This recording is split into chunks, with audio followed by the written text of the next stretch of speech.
हुए हैं, क्या मांग है आपकी? मामले की जानकारी तो पूरे देवघर को है और पूरे बिहार को भी और पूरे झारखंड को है। और थाना से न्याय की उम्मीद में इतने लोग रात में अपना सब काम धाम घर परिवार सब छोड़ के आए हुए हैं। 4 घंटे से यहाँ पे हैं। थाना प्रभारी अभी बाहर निकल गए। जब तक वो नहीं आएंगे तब तक हम लोग उनका इंतज़ार करेंगे। हम लोगों को शक है कि थाना प्रभारी और इस थाने के लोग अपराधियों के साथ, हत्यारों के साथ मिले हुए हैं। वो उनको बचाने का प्रयास कर रहे हैं। जैसा कि FIR में जो टाइपिंग करके चढ़ाया गया और घटना की तारीख को 9 के बदले 6 कर दिया गया, उसके बाद जिस दिन घटना हुई थी इसी थाना के लोग जाकर वहाँ सबूत मिटा रहे थे टॉर्च जला जला कर रात के अंधेरे में। तो ये कई चीज़ें ऐसी हैं। उसके बाद हथियार लहराया गया जो कि CCTV में देखा। आपने भी देखा होगा, देखा कि नहीं देखा? आप बताइए ना। हाँ, जी, देखा है ना? जब आर्म्स लहराया गया है तो आर्म्स एक्ट लगना चाहिए ना। अपने तरफ से डाल के वो कट्टा और आर्म्स एक्ट आप लगा देते हैं, और जो रियल में आर्म्स लहरा रहा है उस पर आर्म्स एक्ट नहीं लगा रहे। क्यों भाई, क्यों नहीं लगा रहे? उससे डर है, उससे मिले हुए हैं, उससे पैसा खाए हुए हैं। आपका ट्रांसफ़र पोस्टिंग करवा सकता है। किस बात का डर है? हम लोग ये पूछने आए थाना प्रभारी से कि क्या आपके बस का नहीं है उसको गिरफ्तार करना? क्या वो बहुत बड़ा गुंडा है? क्या वो बहुत बड़ा माफिया है? या वो किसी नेता, कोई मंत्री का संरक्षण पा रहा है? तो आप यदि नहीं गिरफ्तार कर सकते हैं तो आप हाथ खड़ा कीजिए। हम आपको वादा कर रहे हैं कि 24 घंटे के भीतर किसी बिल में होगा उसको टांग के लाकर थाने में पटक देंगे। लेकिन आप पहले हाथ खड़ा कीजिए। घटनास्थल पर मारपीट भी किया अभी? सारा कुछ है, सब कुछ CCTV फुटेज में। मेरा भाई जब एक्सीडेंट हुआ, कमर में चोट लगी थी, इंटरनल ब्लीडिंग हुई थी, लेकिन वो बोल रहा था।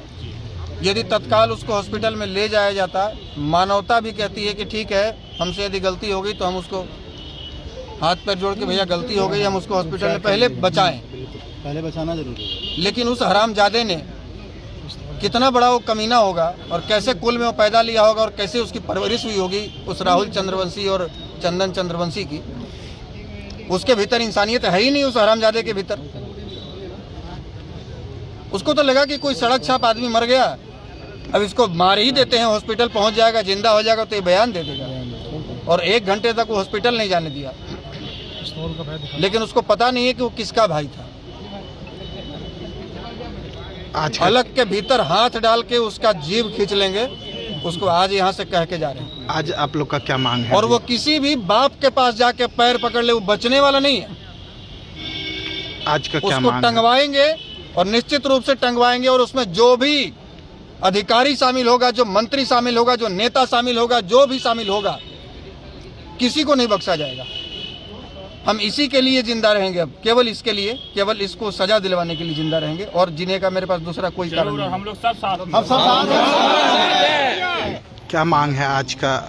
अभी का भी मांग है, थाना प्रभारी जो गलती किए हैं जल्दी सुधार करें, नहीं तो सुधार करने का दूसरा तरीका अपनाएंगे। ये कोर्ट में हाजिरी लगाते लगाते परेशान हो जाएंगे, वर्दी नहीं पहन पाएंगे, इनको बता रहे हैं। इसके बाद हम लोग शांति से पेश नहीं आएंगे। FIR में नरमी जो बरता गया, ये वर्दी पहन के आराम से थाना में नहीं बैठेंगे। इनको कोर्ट का चक्कर लगाते लगाते हालत खराब हो जाएगा, पसीना छूट जाएगा। हम लोग को सब प्रोटोकॉल पता है। 32 मुकदमा अपने ऊपर झेले हुए यहाँ से दिल्ली तक, और अब तक 7 जेल का सफर किए हुए हैं। वकालत का एक धारा हमको पता है। रीट याचिका कैसे एक्सेप्ट किया था ये सब पता है हमको। DIG तक को कोर्ट में हम खड़ा करवाए हैं। ये तो अभी दरोगा हैं। इनको बोले हैं कि हिसाब से चलिए, कोई आपको संरक्षण नहीं देगा। आपको 2 रुपया दे सकता है, आपकी नौकरी नहीं बचाएगा, आपको संरक्षण नहीं देगा।